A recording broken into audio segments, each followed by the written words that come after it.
नमस्कार। चलिए आज बात करते हैं एक ऐसे पेड़ की जिसके फूल देखकर ऐसा लगता है मानो पूरे जंगल में आग लग गई हो। जी हाँ, ये है पलाश। एक ऐसा पेड़ जिसकी जड़ें हमारी हजारों साल पुरानी परंपराओं से जुड़ी हैं और जिसकी टहनियां आज के आधुनिक विज्ञान को छू रही हैं। तो सवाल ये उठता है कि आखिर एक ही पेड़ में इतनी सारी खूबियां कैसे?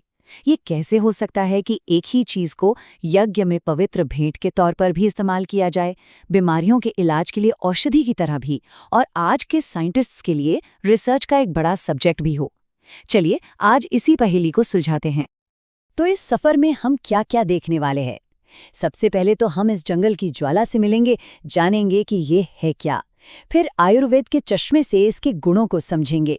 इसके बाद देखेंगे कि सदियों से इसे इलाज के लिए कैसे इस्तेमाल किया जाता रहा है और आज का विज्ञान इसे किस नज़र से देखता है। और आखिर में बात करेंगे कि आज हम इसका फायदा कैसे उठा सकते हैं। तो चलिए शुरू करते हैं पहले पड़ाव से, मिलते हैं इस जंगल की ज्वाला से और सीखते हैं कि इसे पहचानना कैसे है। देखिए, साइंटिफिक नाम तो इसका है ब्यूटिया मोनोस्पर्मा, पर हम और आप इसे जानते हैं पलाश, किंशुक या ढाक के नाम से। लेकिन इसका सबसे मशहूर नाम है फ्लेम ऑफ द फॉरेस्ट, यानी जंगल की ज्वाला। और ये नाम इसे मिला है इसके दहकते हुए नारंगी लाल फूलों की वजह से, जो जब खिलते हैं तो दूर से ऐसा लगता है मानो पूरे जंगल में आग की लपटें उठ रही हों। अब ये दिखता कैसा है? सोचिए, कोई बहुत ऊंचा विशाल पेड़ नहीं है ये, करीब 12 से 15 मीटर का होता है। इसकी सबसे बड़ी पहचान है इसकी पत्तियां, जो हमेशा 3 के ग्रुप में होती हैं, जिन्हें त्रिपर्णी कहते हैं। पर असली नज़ारा तो तब होता है जब इस पर फूल आते हैं। पूरा का पूरा पेड़ नारंगी लपटों से घिर जाता है। बाद में इन्हीं फूलों से चपटी और लंबी फलियां बनती हैं, और इसकी जो छाल है वो थोड़ी खुरदरी और भूरे रंग की होती है। तो ये तो हो गई इसकी बाहरी पहचान, पर आयुर्वेद की नज़र सिर्फ बाहर तक नहीं रहती। वो किसी भी चीज़ की अंदरूनी ऊर्जा को और शरीर पर होने वाले उसके असर को समझता है। तो चलिए अब उस नज़रिए से इसे जानते हैं। आयुर्वेद में किसी भी चीज़ को समझने का एक फ्रेमवर्क है जिसे कहते हैं रस पंचक। इससे आप किसी भी जड़ी बूटी का कह सकते हैं एक तरह का पूरा बायोडेटा। इसमें 5 चीज़ें होती हैं: रस यानी उसका स्वाद, गुण यानी उसकी क्वालिटी, वीर्य यानी उसकी तासीर ठंडी है या गर्म, विपाक यानी पचने के बाद वो कैसा असर छोड़ती है, और प्रभाव यानी उसका सबसे खास काम, उसका सुपर पावर क्या है। तो इस पैमाने पर पलाश कहाँ खड़ा होता है? देखिए, इसका स्वाद है कड़वा और कसैला। शरीर में ये हल्कापन और रूखापन लाता है। इसकी तासीर यानी वीर्य गर्म है, और पचने के बाद इसका असर तीखा होता है। आयुर्वेद में ये सारे गुण मिलकर ही तय करते हैं कि ये जड़ी बूटी शरीर में जाकर क्या करेगी। तो इन सब गुणों को मिलाकर इसका सबसे बड़ा सुपर पावर क्या बनता है? आयुर्वेद के हिसाब से इसके 3 मेन काम हैं। पहला, कृमिघ्न, यानी ये पेट के कीड़ों का नाश करता है। दूसरा, रक्त शोधक, यानी ये खून को साफ करता है। और तीसरा, शोथर, यानी ये शरीर में कहीं भी आई सूजन को कम करता है। अच्छा, तो ये तो पता चल गया कि इसमें क्या क्या शक्तियां हैं, पर सवाल ये है कि हमारे पूर्वज जो वैद्य थे वो इन शक्तियों का इस्तेमाल करते कैसे थे? चलिए अब उस पारंपरिक पिटारे को खोलते हैं।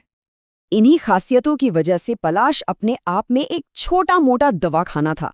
पेट के कीड़ों की समस्या हो या खून साफ करना हो, ये सब काम करता था।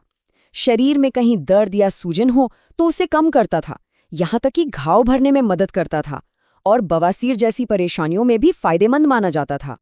और हाँ, ये कोई नई बात नहीं है। आयुर्वेद का जो सबसे बड़ा ग्रंथ माना जाता है, चरक संहिता, उसमें हजारों साल पहले ही पलाश को कृमिघन यानी कीड़े मारने वाली और शोथर यानी सूजन कम करने वाली जड़ी बूटियों के खास ग्रुप में रखा गया था। ये बताता है कि इसका महत्व कितना पुराना और स्थापित है। इसका इस्तेमाल कितना सीधा साधा था, इसका एक उदाहरण देखिए। पेट में कीड़े हो गए, कोई कॉम्प्लेक्स दवाई नहीं, बस पलाश के बीज का 1 से 2 ग्राम पाउडर।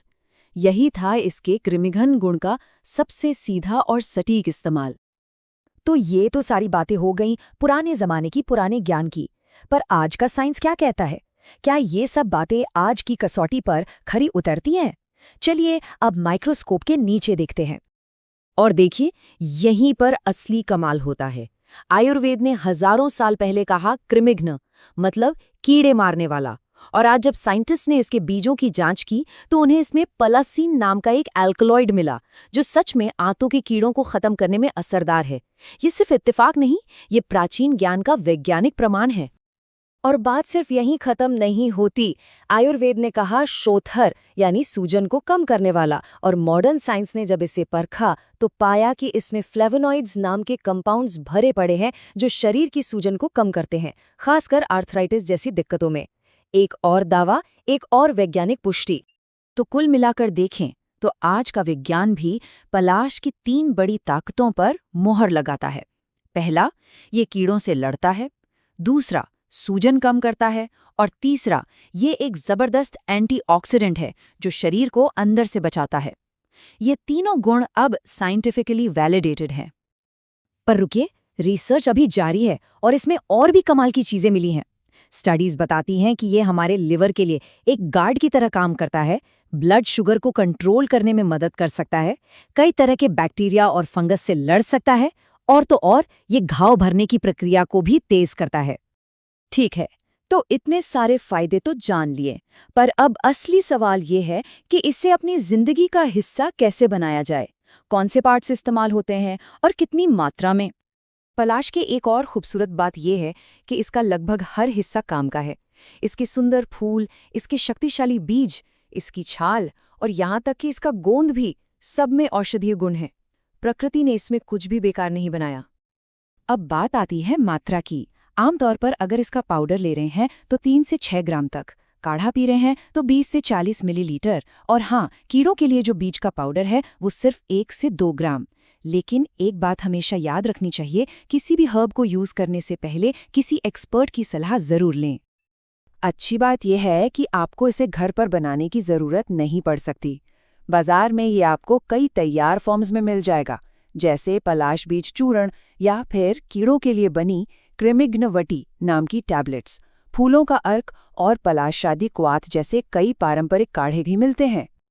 तो आखिर में हम कह सकते हैं कि पलाश सिर्फ एक पेड़ नहीं है, ये वो जगह है जहां हजारों साल पुराने ग्रंथ और आज की मॉडर्न लैब्स दोनों एक ही बात कह रहे हैं। ये हमारी परंपरा और आज की वेलनेस के बीच का एक मजबूत पुल है। पलाश की यह पूरी कहानी हमें एक सवाल के साथ छोड़ जाती है कि हमारे आसपास प्रकृति में ऐसे और कितने ही चमत्कार हैं जिनका जिक्र हमारे ग्रंथों में तो है, पर वो बस हमारे इंतजार में है कि हम उन्हें फिर से खोजें, उन्हें समझें और आज की जिंदगी में उनकी जगह को पहचानें।